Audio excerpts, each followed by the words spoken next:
আসসালামু আলাইকুম। সবাইকে স্বাগত জানাচ্ছি বিডি ফিউজে। আপনাদের সঙ্গে আছি আমি শরফি দিবা। ভারত ও ইসরায়েলে বর্তমানে উগ্র জাতীয়তাবাদী দুজন নেতা প্রধানমন্ত্রীর দায়িত্ব পালন করছেন। নরেন্দ্র মোদীর নেতৃত্বাধীন ভারত ও বেনিয়ামিন নেতানিয়াহুর নেতৃত্বাধীন ইসরায়েলের মধ্যে গত এক দশক ধরে রয়েছে ঘনিষ্ঠ সম্পর্ক।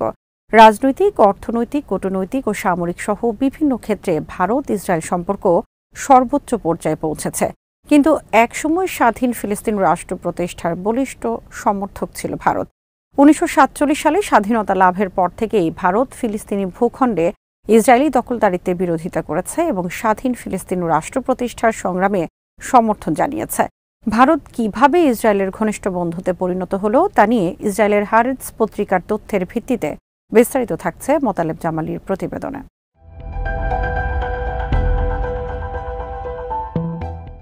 স্বাধীনতার পর থেকে দীর্ঘদিন ভারতের ক্ষমতায় ছিল কংগ্রেস।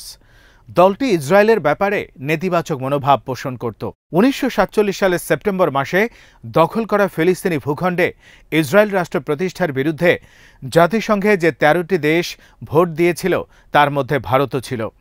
তবে ১৯৫০ সালে ইহুদি বর্ণবাদী এই দেশটিকে স্বীকৃতি দেয় ভারত, আর দুই দেশের মধ্যে আনুষ্ঠানিক কূটনৈতিক সম্পর্ক স্থাপিত হয় ১৯৯২ সালে।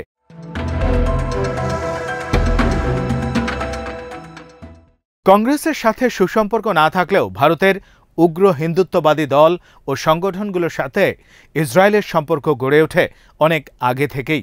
উগ্র হিন্দুত্ববাদীদের মধ্যে ইসরায়েলকে সমর্থনের ইতিহাস বেশ পুরনো। ভারতের সাম্প্রদায়িকতা ও হিন্দুত্ববাদের জনক হিসেবে যার নাম সবার আগে আসে তিনি হলেন বিনায়ক দামোদর সাভারকার। ১৯২০-এর দশকে তিনি লিখেছিলেন, ইহুদিবাদীদের স্বপ্ন কখনো বাস্তবায়িত হয়ে যদি ফিলিস্তিন একটি ইহুদি রাষ্ট্র হয়ে যায় তাতে আমরা ততটাই আনন্দিত হব যতটা আমাদের ইহুদি বন্ধুরা হবে।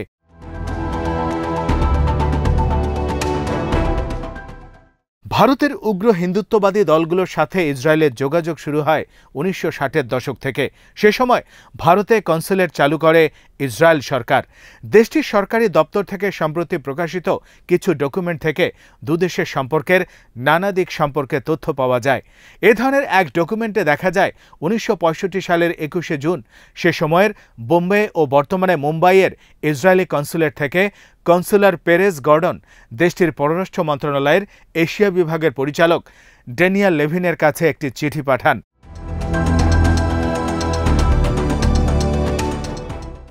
সেই চিঠিতে তিনি উল্লেখ করেন, ভারতের হিন্দুরা দেশটির মুসলমানদেরকে বর্তমানে যেভাবে ঘৃণা করে ভবিষ্যতেও একই রকম ঘৃণা করবে। এই চিঠিতে তিনি লেখেন, বর্তমানে বিরোধী দলে থাকা জনসংঘ পার্টি এমনকি কংগ্রেসের ডানপন্থী নেতারা ভারতের মুসলমানদের ব্যাপারে এই ধরনের মনোভাব পোষণ করে। অনেক সময় তারা প্রকাশ্যেই এসব কথা বলে ফেলেন। ভারতীয় জনসংঘ পার্টি বিজেপির আগের দল।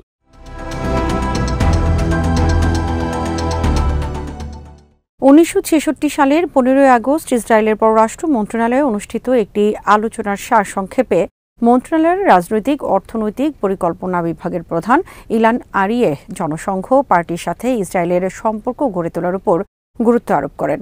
সম্ভবত দেশটির গোয়েন্দা সংস্থা মোসাদের মাধ্যমে এই সম্পর্ক স্থাপন করার উদ্যোগ নেওয়া হয়েছিল। অন্যদিকে পররাষ্ট্র মন্ত্রণালয়ের এশিয়া বিভাগের পরিচালক ড্যানিয়েল লেভিন দাবি করেছিলেন যে জনসংঘ পার্টির সাথে বোম্বেতে ইসরায়েলি কনসুলার রেউভেন ডাফনি ইতিমধ্যেই যোগাযোগ করেছেন। এরপর ডাফনি ১৯৬৭ সালের ২২শে মে পররাষ্ট্র মন্ত্রণালয়ের এশিয়া বিভাগে পাঠানো এক টেলিগ্রামে জানান, জনসংঘ পার্টি তাদের নির্বাচনী ইশতেহারে ইসরায়েলের সাথে ভারতের পূর্ণাঙ্গ কূটনৈতিক সম্পর্ক প্রতিষ্ঠার দাবি সম্বলিত একটি ধারা যুক্ত করেছে।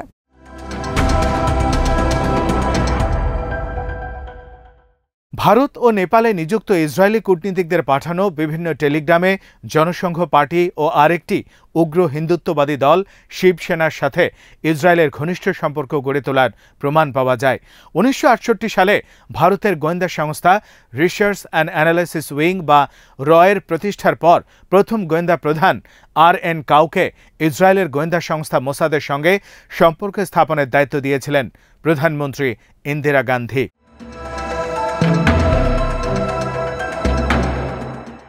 অন্যদিকে ১৯৭৪ সালে কংগ্রেস সরকারের আমলেই ফিলিস্তিনি জনগণের একমাত্র ও বৈধ প্রতিনিধিত্বকারী সংগঠন হিসেবে প্যালেস্টাইন লিবারেশন অর্গানাইজেশন বা পিএলওকে স্বীকৃতি দেয় ভারত।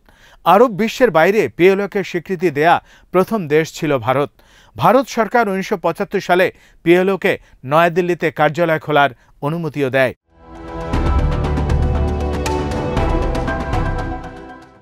ভারতের বর্তমান প্রধানমন্ত্রী নরেন্দ্র মোদী ইসরায়েলের প্রতি যেভাবে সমর্থন জানাচ্ছেন এবং দুই দেশের মধ্যে যে উষ্ণ সম্পর্ক গড়ে উঠেছে তাতে বোঝাই যায় না ভারত একসময় ফিলিস্তিনের মুক্তি সংগ্রামের সমর্থক ছিল।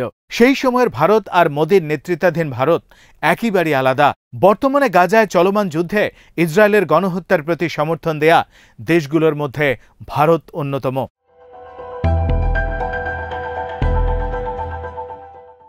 ১৯৯১ সালে সোভিয়েত ইউনিয়নের পতনের পর ভারতও অর্থনৈতিক উদারীকরণের নীতি গ্রহণ করে। তখন থেকেই আন্তর্জাতিক অঙ্গনে নতুন মিত্রের সন্ধানে নামে ভারত। এরপরই ১৯৯২ সালে কংগ্রেস দলীয় প্রধানমন্ত্রী পিভি নরসিমহা রাওয়ের সরকার ইসরায়েলের সঙ্গে ভারতের আনুষ্ঠানিক কূটনৈতিক সম্পর্ক স্থাপন করেন। এ ব্যাপারে নরসিমহা রাওকে রাজি করাতে মুখ্য ভূমিকা পালন করেছিলেন উগ্র হিন্দু জাতীয়তাবাদী সংগঠন রাষ্ট্রীয় স্বয়ংসেবক সংঘ বা আরএসএস এর নেতা ভাউরাও দেওরাস। আরএসএস এর বর্তমান নেতা মোহন ভগবত বলেছেন, চারিদিক থেকে শত্রুবেষ্টিত থাকার পরও কিভাবে নিজেকে রক্ষা করতে হয় তা ভারতের শেখা উচিত ইসরায়েলের কাছ থেকে।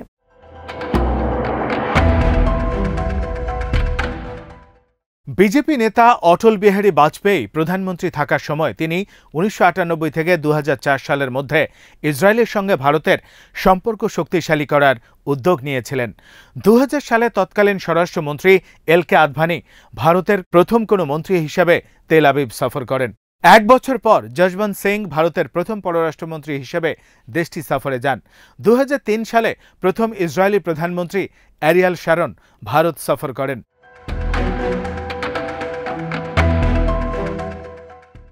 ভারতে ২০১৪ সালের সাধারণ নির্বাচনে বিজেপির নেতৃত্বাধীন হিন্দুত্ববাদী দলগুলো জোট এনডিএ বিজয়ী হওয়ার পর প্রধানমন্ত্রী হন কট্টর হিন্দুত্ববাদী ও মুসলিম বিদ্বেষী নরেন্দ্র মোদী।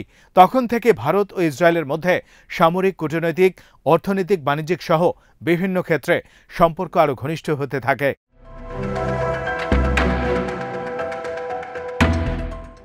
২০১৭ সালে ভারতের প্রথম প্রধানমন্ত্রী হিসেবে ইসরায়েল সফর করেন মোদী।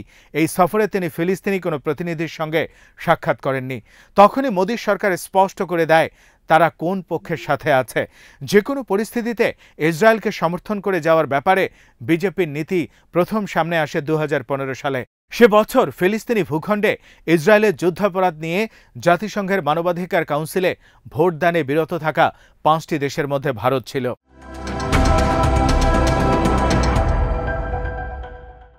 মোদীর সঙ্গে নেতানিয়াহুর ঘনিষ্ঠতার কথা কারও অজানা নয়। দুই দেশের দ্বিপক্ষীয় স্বার্থের বাইরেও নেতানিয়াহু মোদীর সম্পর্ককে দুজন কট্টর ডানপন্থী নেতার ঘনিষ্ঠতা হিসেবে দেখা হয়।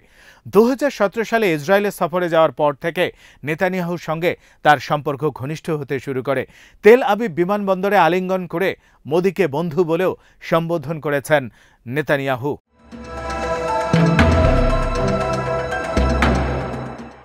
২০১৮ সালে নেতানিয়াহু ৬ দিনের ভারত সফরে আসেন। সরকারের সিদ্ধান্ত ছিল একজন মন্ত্রী বিমানবন্দরে নেতানিয়াহুকে অভ্যর্থনা জানাবেন, কিন্তু সবাইকে অবাক করে মোদী নিজেই বিমানবন্দরে ছুটে আসেন এবং নেতানিয়াহুকে বন্ধু আখ্যায়িত করে জড়িয়ে ধরেন। তারা দুজনই নিজেদের দেশকে শত্রু পরিবেষ্টিত হিসেবে দেখেন।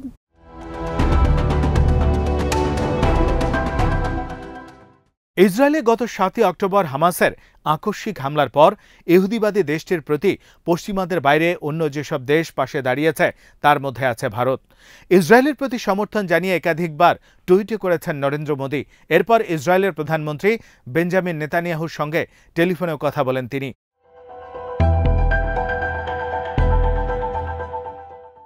বিভিন্ন সময় নিঃশর্তভাবে ভারতকে সামরিক সহায়তা দিয়েছে ইসরায়েল। দেশটির সঙ্গে আনুষ্ঠানিক কূটনৈতিক সম্পর্ক প্রতিষ্ঠার ৩০ বছর আগে ১৯৬২ সালে চীন ভারত যুদ্ধে ভারতকে অস্ত্র দিয়ে সহায়তা করেছিল ইসরায়েল। ১৯৬৫ এবং ১৯৭১ সালের যুদ্ধেও ইসরায়েলি অস্ত্র ব্যবহার করে ভারত। 1999 সালে পাকিস্তানের সঙ্গে কার্গিল যুদ্ধের সময় অস্ত্র ও নজরদারি প্রযুক্তি দিয়ে ভারতকে সহায়তা করে ইসরায়েল। ভারত এখন ইসরায়েলি অস্ত্রের সবচেয়ে বড় ক্রেতা।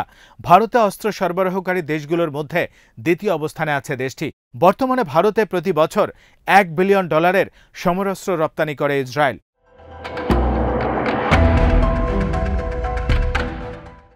বর্তমানে উগ্র হিন্দুদের সরকার ক্ষমতায় থাকার কারণে ইসরায়েলের সাথে ভারতের বহুমুখী সম্পর্ক সর্বোচ্চ পর্যায়ে পৌঁছে গেছে। রাজনৈতিক ও কৌশলগত দিক থেকে ইসরায়েলকে এখন অনেক বেশি গুরুত্বপূর্ণ মনে করছে ভারত। নিরাপত্তা ও প্রতিরক্ষা সহযোগিতা সবসময় ভারত ও ইসরায়েলের সম্পর্কের মূল ভিত্তি ছিল এবং এখনও তাতে কোনো পরিবর্তন হয়নি।